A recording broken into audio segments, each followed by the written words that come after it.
اللہ تعالیٰ بہت رحیم و کریم ہے، وہ بندے کو اپنی نعمتوں میں خوش دیکھنا چاہتے ہیں، اپنے بندے کو محروم دیکھنا پسند نہیں کرتے۔ امام غزالی رحمۃ اللہ علیہ نے لکھا ہے کہ جب بندہ کوئی گناہ کرتا ہے تو اللہ تعالیٰ کی زمین چیختی ہے اور پکارتی ہے کہ اے اللہ اگر آپ مجھے اجازت دیں تو میں اس بندے کو نگل جاؤں۔ اللہ تعالیٰ فرماتے ہیں اگر تم نے میرے بندے کو پیدا کیا ہے تو تم اس کو پکڑ لو، اور اگر میں نے پیدا کیا ہے تو میرے اور اس بندے کے درمیان دخل مت دو۔ ان اتانی نہارن قبلتہ، اگر یہ بندہ دن میں میرے پاس توبہ کے لیے آئے گا میں اس کو قبول کر لوں گا، وَإِنْ أَتَانِي لَيْلًا قَبِلْتُهُ، اور اگر یہ میرے پاس رات میں آئے گا توبہ کرنے تب بھی میں قبول کر لوں گا۔ لَوَجَدُ اللَّهَ تَوَّابًا رَحِيمًا، یہ اپنے رب کو تواب اور رحیم پائے گا۔ تو اللہ تعالی بندے کو عذاب دینا پسند نہیں فرماتے، صرف اس وقت عذاب دیتے ہیں جب بندہ سرکشی کرتا ہے۔ قرآن مجید میں اللہ تعالیٰ فرماتے ہیں بلا من کسب سیئۃ واحاطت بہ خطیئتہ فاولئک اصحاب النار، جس کسی نے گناہ کیا اور اس کی خطاؤں نے اس کا احاطہ کر لیا۔ اس کا مطلب یہ ہے کہ چھوٹی موٹی غلطی پہ اللہ تعالیٰ بندے کو رسوا نہیں کرتے، جب بندہ غلطیوں میں گھیر جاتا ہے اور 24 گھنٹے وہ غلطیوں ہی کے جو ہے نا اعمال کرتا رہتا ہے، اللہ فرماتے ہیں فَأُولَئِكَ أَصْحَابُ النَّارِ، یہ ہیں آگ میں جلنے والے لوگ۔ چنانچہ ہمیں چاہیے کہ ہم دنیا میں اپنے گناہوں کی اللہ تعالیٰ سے معافی مانگ لیں۔ قیامت کا دن ایسا دن ہوگا کہ جب ماں بھی کوئی ایک نیکی نہیں دے گی۔ ایک حدیث پاک ذرا توجہ کے ساتھ سنیے۔ قیامت کے دن ایک بندہ ہوگا جس کو اللہ کے سامنے پیش کیا جائے گا، اور اس کے نام اعمال میں نیکیاں بھی ہوں گی، گناہ بھی ہوں گے، مگر اس کی ایک نیکی کم ہوگی، ایک گناہ زیادہ ہوگا۔ رب کریم فرمائیں گے اے میرے بندے، اگر تیرے پاس ایک نیکی اور ہوتی تو تیری نیکیاں اور گناہ برابر ہو جاتے، پھر میں اپنی رحمت سے تمہیں جنت بھیج دیتا۔ اب چونکہ تمہاری ایک نیکی کم ہے لہذا تم ایک نیکی کہیں سے لے کر آؤ۔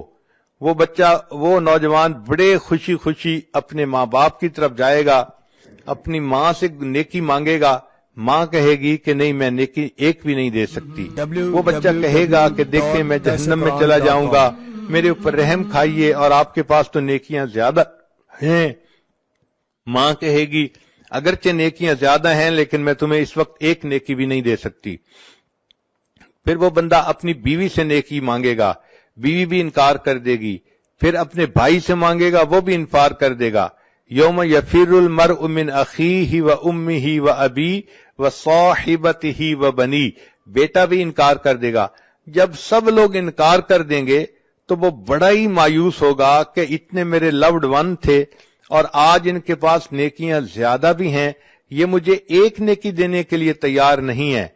اتنے میں اس کو ایک بندہ ملے گا، وہ پوچھے گا تم کیوں رو رہے ہو؟ یہ کہے گا ایک نیکی کم ہے اس وجہ سے میں رو رہا ہوں اور مجھے کوئی نہیں دے رہا۔ وہ کہے گا اچھا مجھ سے ایک نیکی لے لو۔ تو جب وہ نیکی دینے کے لیے تیار ہو جائے گا تو قیامت میں اعلان کیا جائے گا کہ ایک بندے نے اس کو ایک نیکی دے دی جس کی وجہ سے نیکی اور گناہ برابر ہو گئے، اور اللہ نے اپنی رحمت سے اس کے لیے جنت کا فیصلہ کر دیا۔ جب یہ اعلان ہوگا اللہ تعالیٰ پوچھیں گے اے جبریل یہ کیا معاملہ ہے، کیسا اعلان ہے؟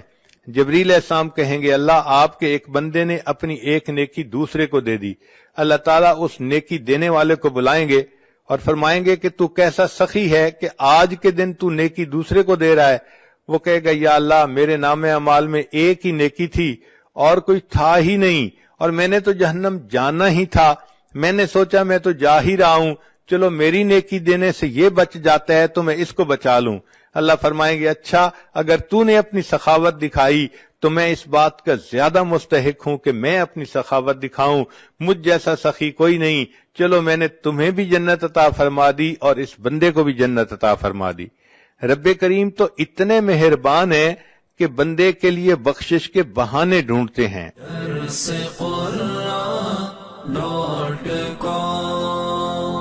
www.darsequran.com